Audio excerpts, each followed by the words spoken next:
Do you ever wonder if your dog is actually happy or just pretending to be?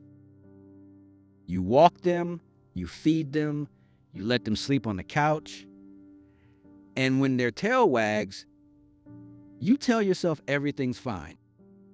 But what if the things you're doing every single day to show love are quietly rewiring your dog's brain in the wrong direction?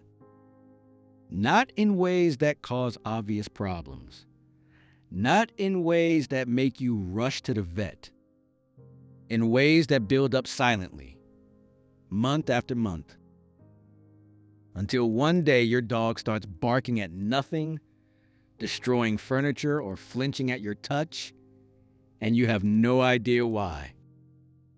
Animal behaviorists say the most damaging habits come from the most loving owners, because loving owners try hardest, and trying too hard in the wrong ways is exactly what creates the damage. The truth is, you're probably making at least one of these 6 mistakes right now. And later in this video, I'll reveal one thing millions of owners do every single day because they think it's a sign of love, but dogs actually experience it as physical restraint and dominance. Once you see it, you'll never look at your dog the same way again. Let's start. You're talking to your dog all day without realizing what it's doing to their brain. Do you catch yourself narrating your day to your dog? Who's hungry? Are you being a good boy? Did you miss me? What are you doing over there? Most owners do it constantly without thinking twice. It feels natural. It feels loving, like you're including them in your world. But here's what's actually happening inside your dog's mind while you do it. Dogs evolved to read the world through body language first. Posture, movement, eye contact, subtle physical signals. Words were never part of their survival system. When you fill every room with constant chatter, your dog's brain is forced to process an endless stream of signals it can only partially understand.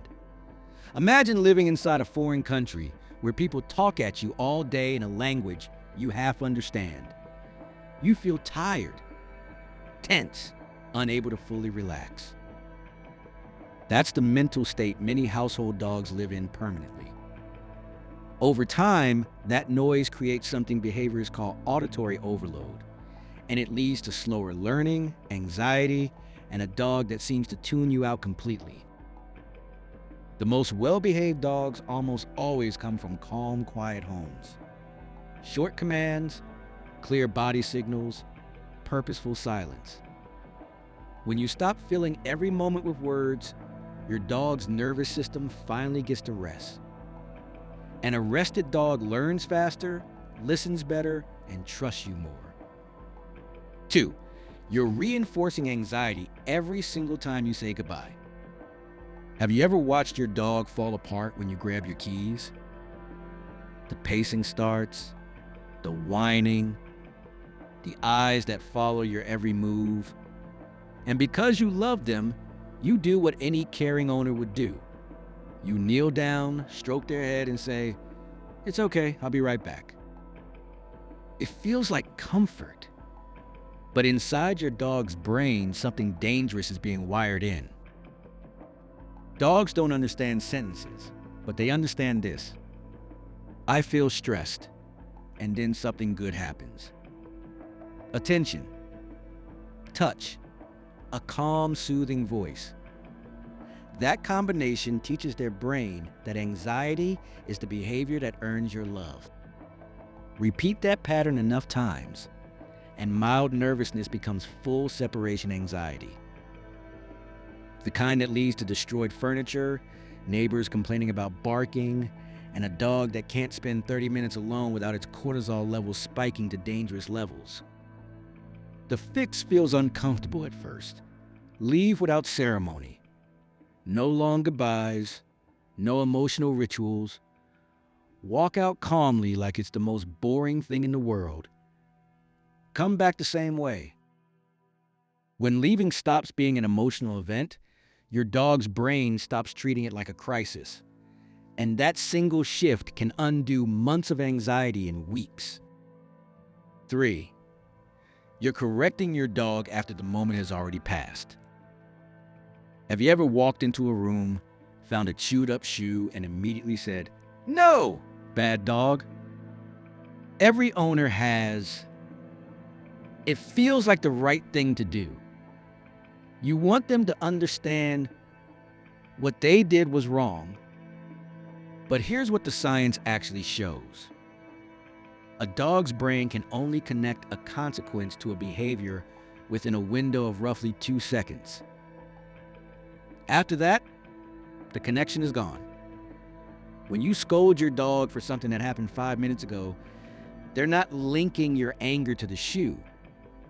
They're linking it to you, to this moment, to the way you're looking at them right now. The guilty look you're seeing isn't remorse. It's appeasement. Their body going submissive to diffuse what they experience as a sudden, confusing threat from someone they love. Repeat this enough times, and you don't get a dog that stops chewing. You get a dog that becomes anxious around you, specifically in spaces where corrections have happened. Some dogs start hiding, others start flinching at movement. That's not training, that's damage. Catch the behavior as it happens, redirect immediately, and reward the right choice. That's how a dog's brain actually learns. Not through punishment delivered too late, but through clear, immediate guidance delivered consistently. And the next mistake is one behavior trainers say can permanently damage a dog's confidence if it's repeated long enough. Most owners do it because it feels generous, but generosity in this case is exactly what makes it dangerous. 4. You're giving your dog total freedom before they've earned the rules. Does your dog have full run of the house from day one? It feels like love, like trust, like you're giving them the life they deserve. But a dog with unlimited freedom in an unstructured environment is actually a dog drowning in uncertainty. And uncertainty is one of the most psychologically damaging states a dog can live in long term. Their ancestors lived in structured packs, clear hierarchies, predictable boundaries. That structure didn't restrict them, it protected them. It told their nervous system, I know where I stand, I know what's expected, I'm safe. When that structure disappears, their brain works overtime trying to fill the gap. Jumping on guests gets ignored one day, punished the next. The couch is fine in the morning, off limits at night. The inconsistency alone is enough to keep their stress hormones elevated around the clock. Here's the part most owners never connect. That chronic low-level stress doesn't just affect behavior. Over time, it physically shrinks the part of the dog's brain responsible for learning and emotional regulation. You're not just dealing with a difficult dog. You may be raising one that is neurologically less capable of feeling calm ever. What looks like a misbehaving dog is often just a confused one. Start with defined spaces, clear and consistent rules, and reward the behavior you want to see more of. Then, as your dog demonstrates understanding, expand their world gradually. To them, structure doesn't feel like restriction. It feels like safety, and a dog that feels safe is a dog that's finally free to relax. But fixing freedom and structure only works if you're also feeding the one thing most owners completely forget about. And when you see how much damage the neglect causes, you'll understand why some dogs seem impossible to calm down no matter what their owners try. You're draining their body, but leaving their brain completely starved. When most owners think about exercising their dog, they think, long walk, maybe a run, fetch in the backyard. And they come home, watch their dog drink a bowl of water and collapse, and think, done. They're tired. Good day. But physical exhaustion and mental exhaustion are not the same thing. Many dog breeds were originally engineered for complex cognitive work: herding, tracking, guarding, problem solving under pressure. Their brains were built to run alongside their bodies, and when only one gets used, the other one revolts.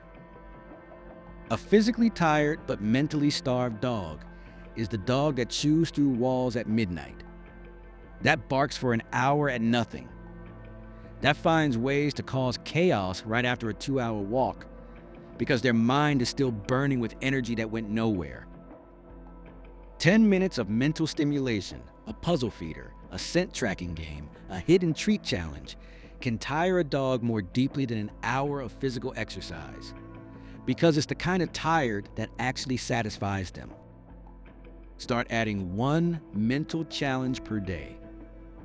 Watch your dog's behavior change within a week. 6. You're hugging your dog, and your dog is desperately trying to tell you to stop. Here it is. The one thing I promised at the start. You wrap your arms around your dog, pull them close, hold them tight. To you, that's love in its purest form. But in your dog's language, it might be one of the most uncomfortable things you do to them. In canine body language, placing a limb or body over another animal is a dominant signal. It communicates pressure and control, not warmth. Most dogs don't have a way to express this clearly, so they send subtle distress signals instead. They turn their head away, they lick their lips repeatedly, their body goes stiff and still, they stop breathing normally for a moment. These are not signs of tolerance. They are signs of a dog actively trying to manage discomfort from the one person they trust most. Studies have found that a significant percentage of dogs photographed being hugged by their owners show at least one stress signal in the image. And most owners in those same photos look completely at peace. That gap between what you feel and what your dog feels in that same moment is exactly where silent stress is built. Dogs love affection deeply, but they prefer it in their language, not ours. A slow scratch behind the ear, a hand resting gently on their chest, sitting calmly beside them while they breathe. When affection respects the way they're wired, it becomes real connection instead of stress they've learned to endure. What your dog is actually trying to tell you. Dogs communicate all day long, not with words, with pauses, with posture, with the way they move towards you and the way they move away, with the tension in their body right before they react, and the softness in their eyes when they finally feel safe. Most behavioral problems aren't bad dogs. They're unanswered messages. Stress that built up without anyone noticing until it had nowhere left to go but out. And the moment you start reading those messages correctly, everything changes. Your dog becomes calmer, more confident, more bonded to you. Because the relationship between a dog and their owner isn't built on commands. It's built on understanding. And understanding starts the moment you stop assuming everything is fine and start paying close attention to what they're actually trying to show you. If this changed how you think about your dog, like and subscribe. Every week we go deeper into the psychology behind dog behavior so you can build something most owners never get to experience. A dog that's genuinely calm, genuinely happy, and genuinely understood. Because sometimes the smallest shift in how you see your dog changes everything about the life they get to live.